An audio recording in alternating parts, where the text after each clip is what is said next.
It's Alden. Since we're in Boston, we're filming this in Boston.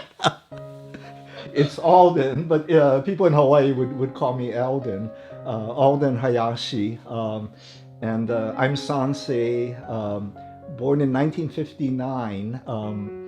And I was born, though, in the territory of Hawaii. Uh, Hawaii became a state in 59, but that was in August, and I was born in May. My grandparents on both sides, father and mother, immigrated early 1900s, both sides to Hawaii. Father's side from Hiroshima Ken, my mother's side from Yamaguchi Ken. And I guess, as is typical in those days, they both sides came from big families. My mother was one of 10 siblings. Yeah, my father's side, one of 7. I think in those days, especially working, doing a lot of manual labor in the sugarcane, pineapple fields of Hawaii. I don't know, having more kids around to help, I guess. So my father, his brother, and a sister lived in the neighborhood. It's called Kalihi. Yeah, it's a very local neighborhood. Yeah, yeah, very kind of old neighborhood. And but everybody was pretty much in Honolulu on my father's side. Yeah, my mother's side got very fractured during the war, but my father's side, everybody pretty much lived there. And from the earliest ages, we'd go to, every New Year's was, we go to the Shinto church, and, and my dad would pop firecrackers, to ward off the evil spirits. And my mother would do this huge, New Year's, all the traditional dishes, the nishime, the kuramame, all that. And it was a really nice tradition in Hawaii that people would go visit homes in a kind of specific order. I think going from the west side, so kind of Diamond Head side, if you know Honolulu, working from Diamond Head side to Eva side. So we'd start going to my Uncle Frank's place first, have food there, and then we'd sort of migrate to another relative, and then our house was kind of in the middle of that progression. So, at one point we'd have to leave early. My mother would have to come back and prepare all the food, and the whole dining table would be just filled with, sushi and her, roast chicken and all that. People would come over, spend, a couple hours there, and then we'd go to the next house and go, yeah, yeah. That's one of my fondest memories. I've never had a sense of not being different, and I think it's because from a very early age. Well, see, I'm the fourth, right? 3 older brothers, and they're all straight. From a very early age, I just knew I was different than them. And I wouldn't have been able to put my finger on it, but there was just something like I saw the world in a little different way. I reacted to things differently. Things that were important to me weren't important to them as much, or vice versa. The one kind of very vivid memory I have is watching TV with my brothers and just reacting in a different way. So a popular show then, The Wild Wild West, right? And I don't know if you remember that, but Robert Conrad, okay, Robert Conrad, who was often without a shirt. My brothers wanted to be him. Like I knew they wanted to be him. They wanted to be the tough guy that would beat up the villains and catch the villains and all that. I didn't want to be him. I wanted to be his friend. Like I wanted to be the sidekick. What was his name? Artemis Gordon? Yeah. I wanted to be him because then Robert Conrad, Jim West was the character's name. He would be my friend, and we could hang out together, and they had that train car, right, that they would ride and go from different cities. I would be like in that car with him, and we'd be hanging out together. Yeah. So things like that, it's like, why don't I want to be Jim West? And my brother, and I think I would say things or react in a certain way, and I think my brothers would be like, "What?" Or they, and then that shame kind of starts where you think, "Okay, something's wrong with me. Like something's different. Like they're not reacting the way I am to certain things." And then so something's different, and it's probably not something good. Because I mean, when you're young, right, all you want to do is fit in. And especially me, I have 3 older brothers. I just want to be like them. And I knew I wasn't. Yeah, I think from a very early age, I knew I was different. At the time, I viewed it as something bad, or that something that could cast me out, like ostracize, yeah, that it could, and that makes you fearful, right? That you have something that, wow, if somebody finds out, then they might not want you to hang out, or whatever. And then the shame builds, right? Because you have something that like this secret that, oh God, if this secret comes out, and what's going to happen, right?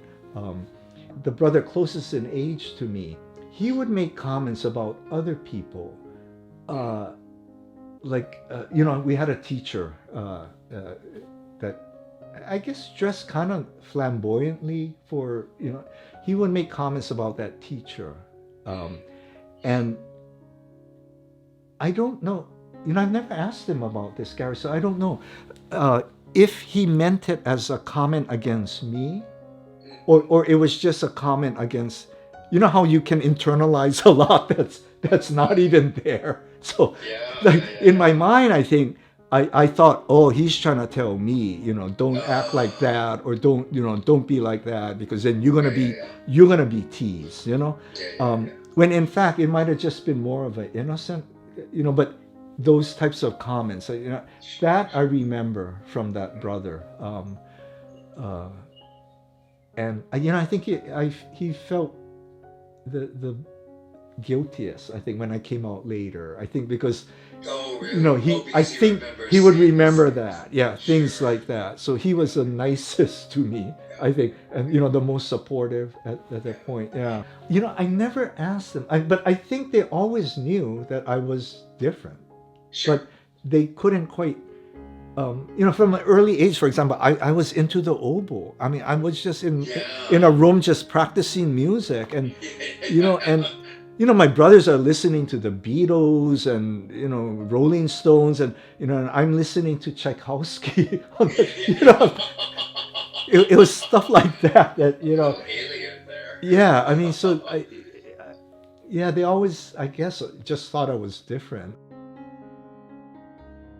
I went to McKinley High School, which is in town. And that high school, there was a really good music program. And there were all these band geeks like me, and we were all in the band. And we were also in the Honolulu Youth Symphony, played together in that. And so I kind of found my niche there. Like most things in life, it's a double-edged sword. In this sense, when you have that belonging, and that you're different. And in high school, I knew, okay, I'm gay, although I'm, maybe this is a phase or whatnot. The feeling of losing that belonging, then it's that's the downside of it. And then it makes it harder, I think, for you to come out. As hard as it was for me to come out in Boston, I think it would have been 10 times as hard for me to come out in Hawaii. And I noticed that a lot of my friends who high school friends who are gay, they came out later than I did. And, because And I did they think, have to move away to do that, or no, did no, they I stay mean, in Hawaii? the ones who stayed in Hawaii Oh, came out, wow, yeah, okay. yeah. Yeah. Most of, us, I think, who were gay and who moved to the mainland came out, had a relatively easier time. Sure. And I mean, look at where I ended up. I'm in Boston now. I had a gay cousin in New York City who was about 15 years older than I am.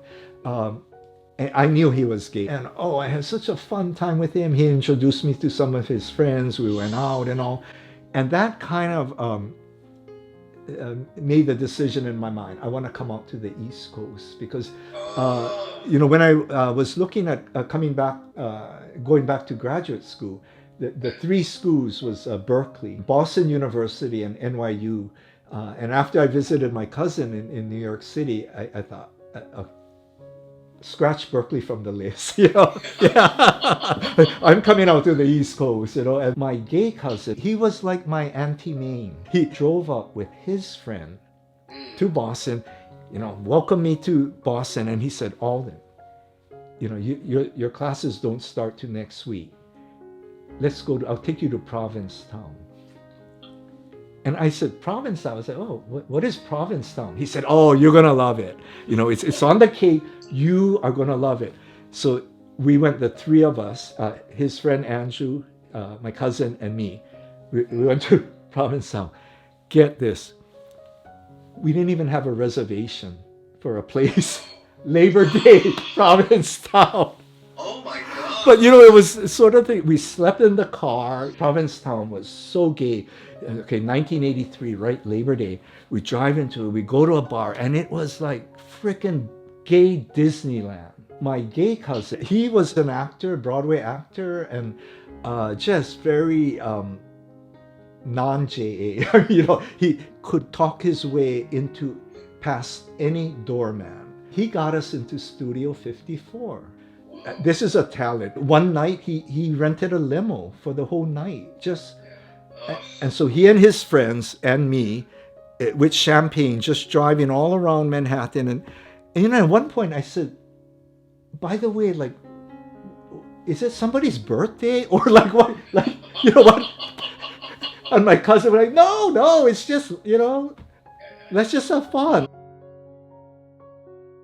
This is before the internet, before social media or anything. Yeah, sure. The only way to meet other gay men was through bars. And certainly I had fun in bars, especially when I went to New York City. I mean, my cousins and we bar hopped. Another thing, Gary, too, the classified ads, right, in gay Yes, newspapers sure. and whatnot. But those Yes. those were hard, right? Because Yes. I mean, if you're trying to look for a relationship and put it in so many words, and I mean, but I realize people go to bars a lot, not necessarily looking for a relationship or even Sure. or even friendships. They're a lot of it is they're looking for sex and one night stands and all, and which is fine and all that. But I always wanted a relationship. I always saw myself with someone. Yeah, so I started playing in a gay volleyball league here, which was great, and I think they still are, but especially at that time. I made a lot of friendships through the league because you're playing together, and then always after we'd go out to eat somewhere, and then of course you're talking and we should go to the movie, or we should do this. You could build friendships a lot more easily than you could meeting people in a bar. Sure. Yeah. Sure. And I met Jerry, my husband, through playing volleyball. He is a really sweet guy. You'd have to meet him to know, and just very unassuming and just a nice guy. You can tell a lot about somebody playing a team sport with them. There are certain people that will not necessarily cheat, but they'll push it with it. And my husband is not that type. I mean, if there's any kind of judgment call or whatever, he have the other team, take the point, or it's the other team's ball or whatever. And he is that type of person. I mean, I'm almost to a fault. He just, if he makes a mistake, he doesn't blame other people. There are people like that in team sports, like nothing is ever their fault, or or like you did this and that made me, make the error or whatever, and Jerry is the type would actually take the blame for other people's errors. He's never the type to have to put down someone else to feel better about himself. And I noticed that a lot about people, gays, especially in our generation, in that age group, I think. And you know, it's because we were dealing with a lot of our own issues. Sure. Yeah. And unfortunately, you know, it came out in ways that I think, you know, weren't always productive. The one problem we had, Gary, was just communication. Um, Mm. I my parents, you know, they communicated a lot by not saying things. Yeah, sure. Oh my God. Yeah, I'm curious yeah. now. I mean, they could communicate quite a lot, you know. I mean, I get it. You know, I feel badly at times when especially in our first few years when Joe and I were dating, and you know, I would wish like, oh my God, you know, if you were Japanese American or Asian American, you would get this, you know. And why do I have to explain it, you know? And you know, I feel bad that I had that mentality. You know, I think we've reached the happy medium now. I mean, we still have fights and all that, but I think it's more. He's more able to read between the lines, and I'm more able to verbalize when I'm, Okay. yeah, So you sort exactly. of met in the Yeah, middle. yeah. I think it's Yeah. in the middle. Okay. That, you know, but you know, I'll never forget when the first trip that he came with me to Hawaii. He met my parents, my brothers, and he met my other relatives. He did tell me, and I think it's in the book that I wrote that he did tell me, "Oh, I understand you so much better now." Actually, seeing me interact and that how there's just a lot of unspoken things or um, and good stuff too. I think you know a lot of the JA stuff is mindfulness of other people and how they might react, and trying to anticipate that so that you do so. You know, I think he got that. And he, by the way, loves going to Japan. We've been twice Oh, together. wow. He Yeah. loves that. You know, when you go to a restaurant, you have to take off your shoes, and you go. When you come out, the shoes are turned, you know, so that you can slip them. You know, I mean, Yeah. all the really little things like that. Yeah. You know, Yeah. he realizes it's that mindfulness of others and like anticipating what you know. Yeah, so yeah, he's definitely able to see that now. And then you know, I do think I've gotten better at just communicating and just saying, you know, can we talk, and um, instead of simmering, you know, and you know, or doing something passive aggressive, you know, which you know I was very good at. I've been a professional writer more than 30 years now. I've worked at some good publications like Scientific American, the Harvard Business Review, but it's all been nonfiction writing. And in nonfiction, I feel like I know exactly what I'm doing, and Mhm. I know the story before I have it mapped in my head, or sometimes I do an outline. I know exactly what I'm writing, I and I've had editors too who have been hard and say, why is this sentence here, or why is this Oh, part? wow. So I Yeah. when I write nonfiction, I can justify Mhm. every single sentence, every single word. You know, Wow. I mean, Yeah. because I've had to. You know, I've had tough editors that have made me a better writer.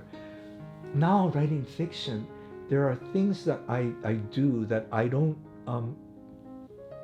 I, I can't explain, but they're important. I do it, and then later on, I realize, oh, that's why. So Mm. I am learning to let my you know, to use left brain, right brain.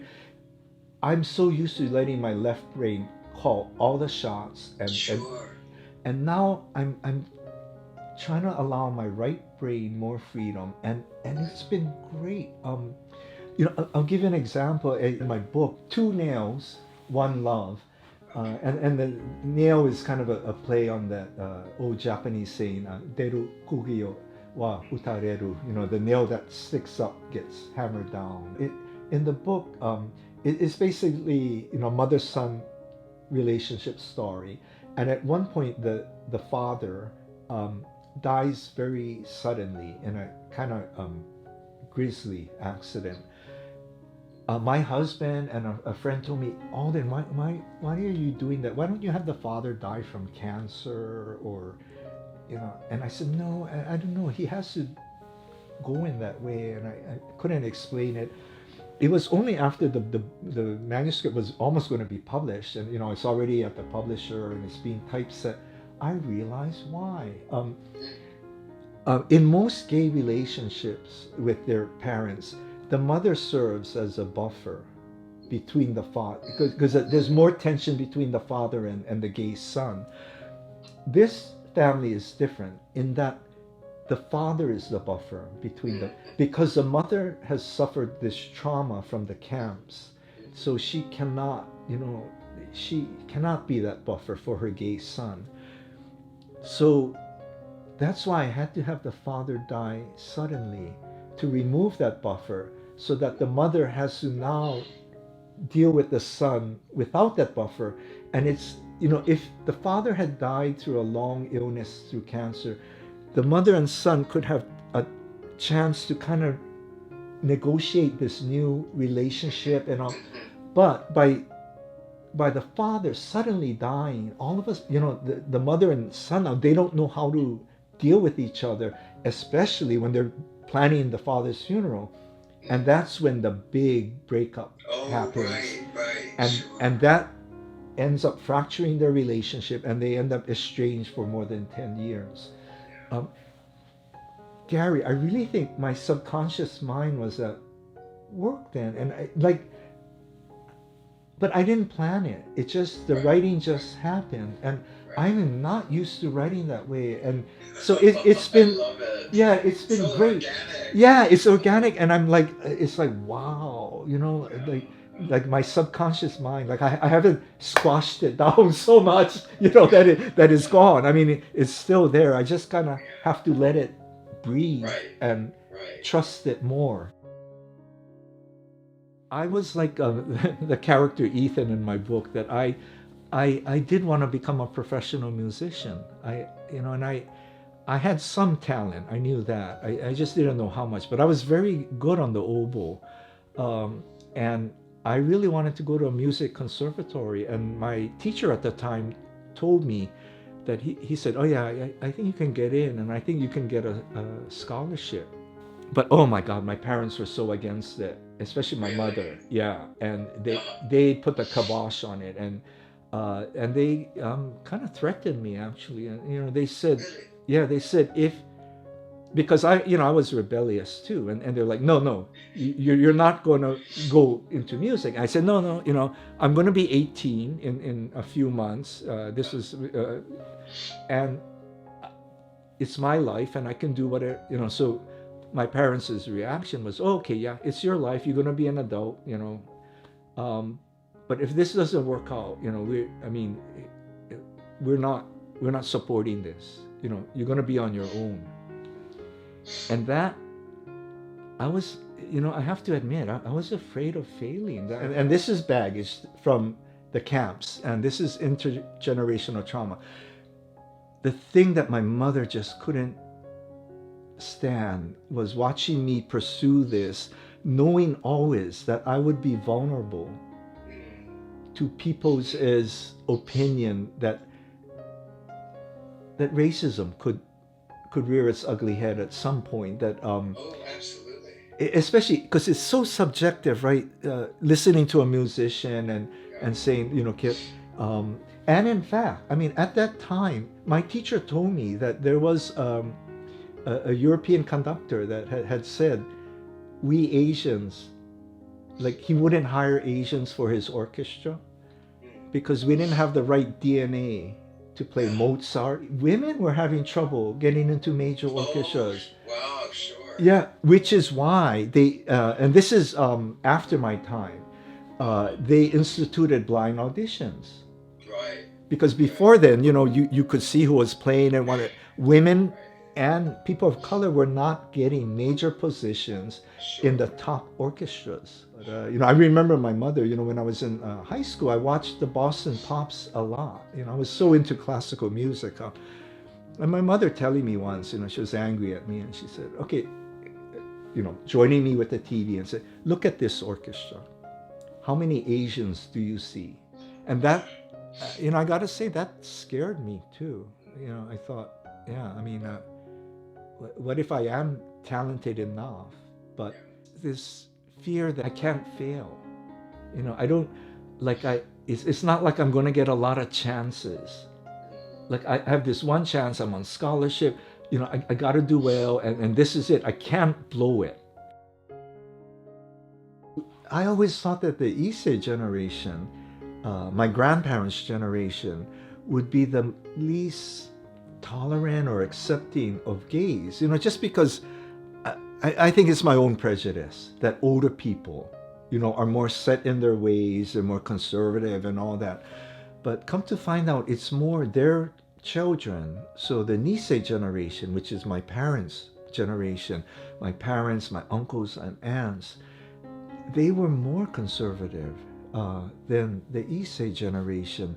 And I think a lot of it had to do with the camps, that, all the discrimination they faced, the racism, that when they came out of the camps, the only thing they wanted to do was just fly under the radar and just kind of, quietly live their lives. And having a gay son, like me, was just calling too much attention to it. They didn't want that. They just wanted to be quiet and, be left alone and not cause waves and all this. So it was hard, I think, for sanseis like me of that generation, yeah, with our Nisei parents. It was hard. But it's changed among my cousins, my sansei cousins. They're very accepting of me, and it was easy to come out to them. Very hard to come out to my parents and my uncles and aunts. And I think now, it's so refreshing, the Yonsei generation. So I don't have children, but my nephews and, a lot of my cousins' children. Yeah, being gay is like, no big deal. I mean, everybody has gay relatives, they all have, queer friends and all, it's just not an issue. And I can't imagine for the next generation now, the Gosei generation. When I was growing up, I would never think that marriage equality was possible. I mean, in my wildest dreams, I would never. That wasn't even something, I could even imagine, really. And now I look at the Yonsei, the Gosei generation, they're growing up with marriage equality as a right. I mean, so the difference in generations is tremendous. I would try to get myself to be easier on myself. I think when I was in my 20s, it's just like I had to, like, things had to fit in a way that I had envisioned that it would, and not realizing that things just work out in a way, and it's the journey, yeah, and just kind of appreciating things while it's happening, and that oh, you might not know where this is headed for, but just kind of enjoy the whole thing. I mean, that was part of my problem, I think, with Jerry in the very beginning. This, oh, is he the one? Is he the one? Like all this, like, in my mind, like, and where it's like, what? Just sit back, Alden, just sit back and enjoy this time, and and if he's not the one, okay, and I think this kind of goes back to the fear of failure thing, and that risk thing. Like I have to get it right the first time. We go through this period, and I was guilty of it for a bit, and I had to work on it myself. Where, not that you feel that life treated you unfairly, but that is this kind of like, why me? Or you're trying to struggle with accepting who you are, and not realizing that this is in a way a gift. I mean, I consider being gay now a gift, because it's made me grow in ways that I don't think I would have grown otherwise.